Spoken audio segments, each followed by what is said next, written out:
Good morning. So I'm in a beautiful town called Karoo in the Karoo. I had to come here for one reason, and that's to look at a fantastic museum and to show you this fantastic museum, the Karoo. In fact, I see it 100 meters ahead of me, just literally 100 meters from my guest house. The Karoo Origins and Fossil Center. So South Africa is world famous for its Therapsids. So these aren't dinosaurs. They predated the dinosaurs and they lived in the Karoo, what is now known as the Karoo Basin or the Karoo Supergroup, which is a vast accumulation of sandstones and mudstones and all sorts of very interesting things. It covers vast tracts of the interior of South Africa. And not just the interior, extending right down to the coast and places. So it's world famous from a geological point of view, the Karoo Supergroup. And so those rocks date way back to the Permo-Carboniferous glaciation of about 290 million years ago. Anyways, what I'm trying to show you are these Permian-aged fossils, the Therapsids, the mammal-like reptiles. So these predated the dinosaurs, and it is from these mammal-like reptiles, to use a term which is outdated now, it is these mammal-like reptiles from which all mammals are descended and from which we are descended. All right, so that's the Permian ended 251 million years ago. The end Permian extinction event where 90% of all life was extinguished on Earth. So it was a major event in Earth history, and it was only sometime after that, somewhere in the order of 220 million years ago, when the dinosaurs started to make their presence properly known on Earth. So I'm going to turn the camera around now and show you the approach to the Karoo Origins, the Fossil Center, exploring the past to understand the future. All right, let's do that right now.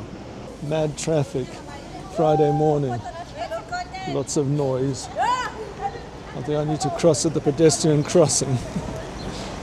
It's going to be an arrival, maybe a grandeur. I wonder if I'm going to get run down at this crossing. I should take you on a little tour of the town. I wonder. You're not going to stop, are you? Thank you very much. Appreciate it.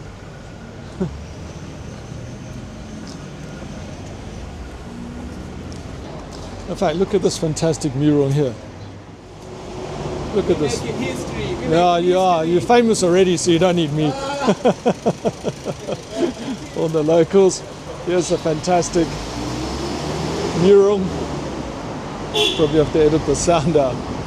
All right, let's keep going. All right, so here I am again, coming up the ramp to this fantastic museum. All right, they've done such a nice job here. I've heard fantastic write-ups about it. Let's rotate the camera so you can see.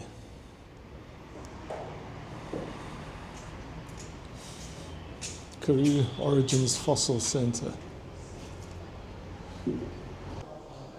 Right, now we're walking into this absolutely fantastic place. And I can't get too involved in all of this. What I need to do, I think, is to take photographs and make little posts for you on all the stuff that's in here. But look at this. This is absolutely magnificent.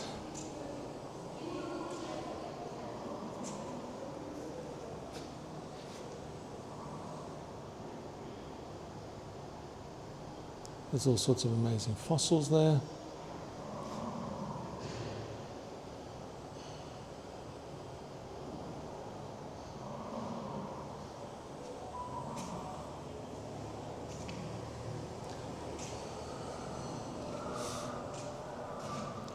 Pariasaur. Oh, we saw this guy in the Albany Museum, the Pariasaur. So these reconstructions are amazing. Eh?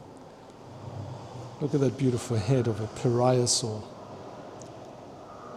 Pariah. I'll put the spelling up on the screen.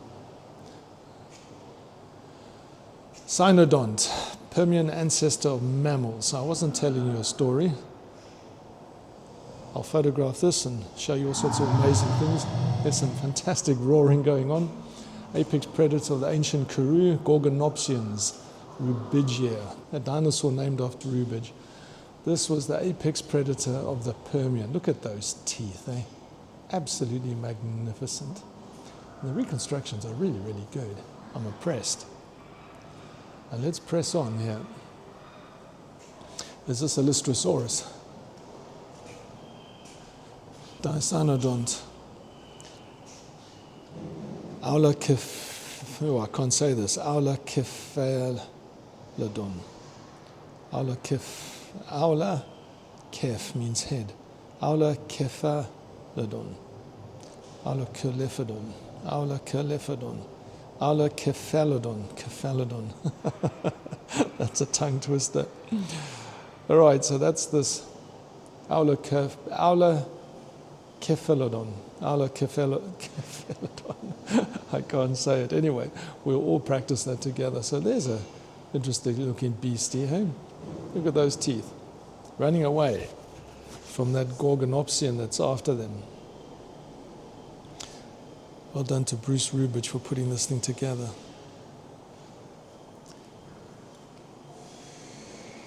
Dicynodont aulaciphalodon. Still giving me the tongue twister. Herding herbivores. These medium-sized dicynodonts would have lived much like antelope today, relying on camouflage and herding behavior for protection. The animal would have been ideal prey for large apex Gorgonopsian predators such as Rubigia. I'm blown away by this. How fantastic. Dicynodonts. Look at this display cabinet full of the most amazing beasties. My word, eh? Absolutely amazing. And beautifully displayed too, eh? Beautifully displayed. And all dug out of the Karoo. Here's a likely looking lad. I don't even know what this is. 1938, eh? Richmond.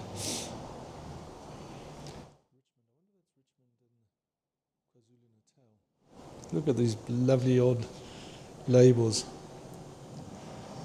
In the days before computers. Broom, Robert Broom. Those are famous names. Description, Brink and Kitching. James Kitching.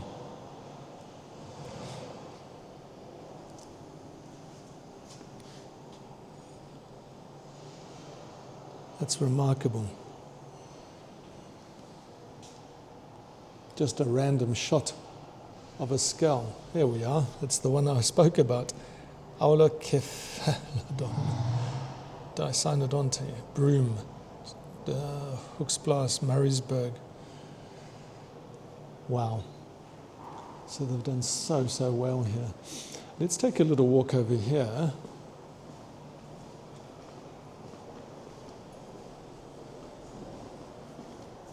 And have a look at this creature.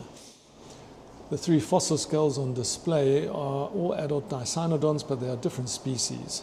As you can see, they vary greatly in size. If you look closely, you can see the many similar features that identify them as dicynodonts. All right, we're going to have fun here. Let's put the camera back on me. So as you can see, there's an amazing museum here. So I would urge you to come and have a look at it. And they've done a fantastic job. My eyes are wandering around here like a kid in the toy shop. So, yeah, very interesting. Okay, so I'm going to take individual photos of some of this stuff and give you a broad overview of what's gone on in the Karoo Basin since 290 million years ago.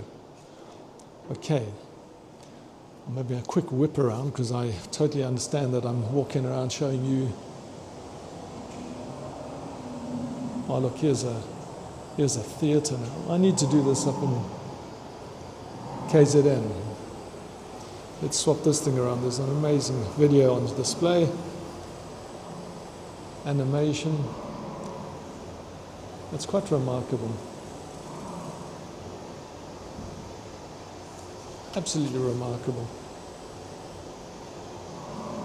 Okay, let's come back to me in the half light.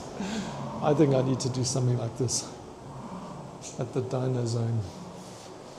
252 million years ago, massive volcanic eruptions spewed toxic greenhouse gases from what is now part of Siberia. This led to worldwide climate change. That's the current theory as to why there was this massive extinction event at the end of the Permian.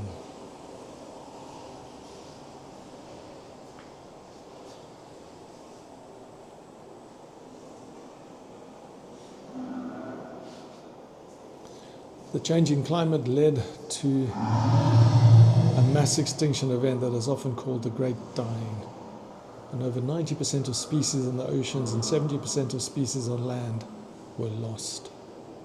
God, this is so beautifully done. So I'm giving you a quick whip around of this museum. Life on Earth, the Triassic period, beautifully done, Jurassic, Cretaceous, the Paleogene period, the Neogene period, the Quaternary period. And I've got some work ahead of me because I have to do something like this back in the Dino Zone, eh? Even if we just had a few of these fossils. Early Triassic environments, Triassic, Jurassic, Cretaceous. There's a fantastic mnemonic. Camels often sit down carefully, perhaps their joints creak. Cambrian, Ordovician, Silurian, Devonian. Camels often sit down carefully. Carboniferous, Permian, Triassic, Jurassic, Cretaceous. And that's where we had the big extinction event when the dinosaurs went extinct, and then the Paleogene. All right. So they used to call it the KT, the tertiary. It used to be the KT boundary, now it's the KPA, Paleogene boundary. All right, so I'm going to put this camera off for a little bit and have a look around and take some photographs of some of this stuff. Okay. So I've had the most fantastic tour of this museum. It really is a wonderful place. And I also had the immense privilege of tacking on to two guys who were part of a film crew. And who was taking them through it? None other than Professor Bruce Rubidge, the man who put this whole thing together and has been so instrumental in popularizing and documenting and writing the scientific papers on the Karoo and the amazing paleontology of the whole region. All right, so I'm going to try and edit this, put together a little video for you and stick it up on YouTube, and maybe put some reels up on Instagram, and also maybe some of those shorts on YouTube for you. So this is my last little tour around the museum. I'm going to try and get an appointment with the man, but I did call out his name, but he seemed a little bit busy. Okay, so well done to this amazing museum and the people who put it together. So we'll see you on the next one. Hands always in the dirt.